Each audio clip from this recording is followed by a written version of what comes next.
साथियों नमस्कार, स्वागत है आप सभी का आपके अपने इस YouTube चैनल विधिटेरिया में। मैं हूं एडवोकेट मंजीत त्रिपाठी। साथियों आज हम लोग बात करेंगे सेटलमेंट लेटर ऑनलाइन जो दिया जाता है, क्या वो सेटलमेंट लेटर ऑनलाइन सही होता है, क्या उसे एक्सेप्ट करना चाहिए और क्या उस पर ही आपको सेटलमेंट करना चाहिए।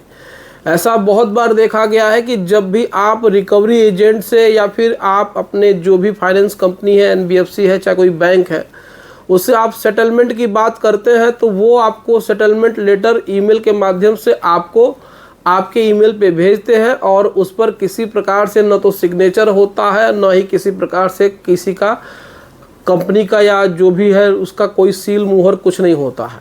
उस पर एक लाइन लिखी होती है, सिस्टम जनरेटेड कॉपी, बस यही लिखा होता है।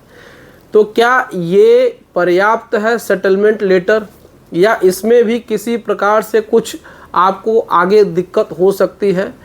बहुत से हमारे ऐसे व्यूअर हैं जो इस प्रकार से परेशान होते हैं और बहुत बार देखा गया है कि बहुत सारे लोगों के साथ प्रॉब्लम हो जाती है, बहुत सारे लोगों को दिक्कत परेशानी हो जाती है। अभी कल ही हमारे को एक फ़ोन आया था, एक व्यक्ति हैं, उन्होंने हमें बताया कि सर हमारा बैंक से सेटलमेंट हो गया था, उन्होंने हमें एक सेटलमेंट लेटर भेजा था और उस सेटलमेंट लेटर पे हमने उनको जो जो इंस्टॉलमेंट उन्होंने मांगा था वो सारा पैसा हमने दे दिया। लेकिन उसके बाद एक हफ्ते के बाद उनका कॉल आता है कि इसमें कुछ पैसा आप और डालिए, नहीं तो आपका सेटलमेंट कैंसिल हो जाएगा। तो हमने उनसे पूछा कि जब आपको सेटलमेंट लेटर मिला था तो क्या आपने इसको वेरीफाई करवाया था? तो उन्होंने बोला कि नहीं, हमने इसको वेरीफाई नहीं कराया था। तो उनके साथ इस प्रकार का दिक्कत परेशानी फ्रॉड हो गया था। तो देखिए, जब भी आपको कोई सेटलमेंट लेटर भेजे तो इसको आप वेरीफाई ज़रूर कराइए। वेरीफाई कराने का बहुत ही आसान तरीका है, इसमें कोई बहुत मुश्किल नहीं है। पहले तो खुद से देखिए कि वो सेटलमेंट लेटर जेन्युइन है कि नहीं है। जेन्युइन का मतलब होता है कि वो असली है या नहीं है। जब भी सेटलमेंट लेटर कोई कंपनी हो, कोई ऐप हो, कोई बैंक हो, तो वो हमेशा रजिस्टर्ड ईमेल आईडी से ही वो आपको सेटलमेंट लेटर भेजेगी। और सेटलमेंट लेटर तभी आपको मिलेगा जब आपने बैंक को या अपने NBFC कंपनी को अप्रोच किया होगा या उनसे बातचीत की होगी और आपने लिखित में कोई मेल किया होगा या कोई लेटर जा कर के उनको दिया होगा। बैंक सामने से वर्बल कम्युनिकेशन के आधार पे, यानी कि आप बातचीत के आधार पे, फ़ोन से ही जो आप बातचीत करते हैं उसके आधार पे वो कोई सेटलमेंट लेटर जारी नहीं करते हैं। अब उसमें क्या होता है कि एक पेज आपको भेज दिया जाता है जिस पर केवल बैंक का नाम लिखा होता है, उसमें कुछ इंस्टॉलमेंट का टर्म एंड कंडीशन लिखा होता है और उसमें कस्टमर सिग्नेचर बस लिखा होता है और उसके ऊपर नीचे एक लाइन लिखी होती है, सिस्टम जनरेटेड कॉपी। उस पर ना तो बारकोड होता है, उस पर ना तो सीरियल नंबर होता है, उस पर ना तो डिजिटल सिग्नेचर होता है।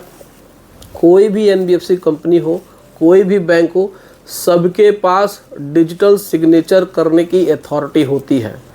ऐसा नहीं है, आप अगर जेन्युइन काम कर रहे हैं, अगर मान के चलिए कि आपका सेटलमेंट अगर बैंक करना चाहती है, NBFC करना चाहती है, तो वो डिजिटल सिग्नेचर करके ही देंगे। अगर नहीं करना है, अगर किसी को फ्रॉड करना है, तो वो आपको सॉफ्टवेयर, आजकल तो AI आ गया है, ChatGPT आ गया है, इससे वो आपको बना करके दे देंगे। तो इससे आपको नुकसान हो सकता है, जैसा कि हमारे एक क्लाइंट के साथ हो गया। तो आप उसको पहले क्रॉस वेरीफाई खुद से करिए। अगर सेटलमेंट लेटर आ गया है तो उसको कस्टमर केयर को भेज करके वहाँ से उसको वेरीफाई कराइए, नहीं तो आप उसको नज़दीकी किसी भी ब्रांच से जा कर के करवा सकते हैं।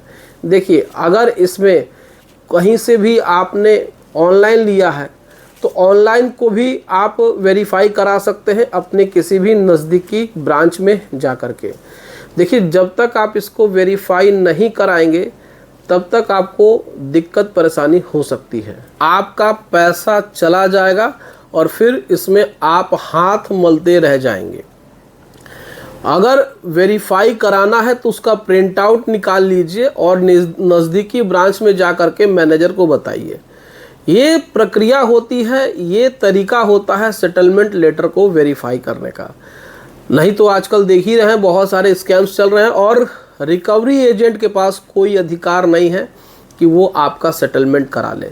जब तक कि कंपनी की तरफ से मेल ना आए, जब तक बैंक की तरफ से मेल ना आए और जब तक किसी भी तरीके से कंफर्मेशन मेल ना आए, तब तक आप इसको सेटलमेंट मत मानिए, नहीं तो आपके साथ फ्रॉड हो सकता है। तो दोस्तों ये था सेटलमेंट लेटर के ऊपर एक वीडियो। अगर आपको भी किसी प्रकार से सेटलमेंट लेटर के बारे में कुछ भी जानकारी चाहिए तो आप हमसे कमेंट सेक्शन में पूछ सकते हैं। दोस्तों अगर आपको किसी प्रकार से लीगल एडवाइस की ज़रूरत है और आप हमसे बातचीत करना चाहते हैं तो आप हमसे पेड सर्विस के रूप में लीगल एडवाइस ले सकते हैं। चलिए मिलते हैं नेक्स्ट वीडियो में। वीडियो अच्छी लगी हो तो वीडियो को लाइक और चैनल को सब्सक्राइब जरूर करिएगा। Thank you so much.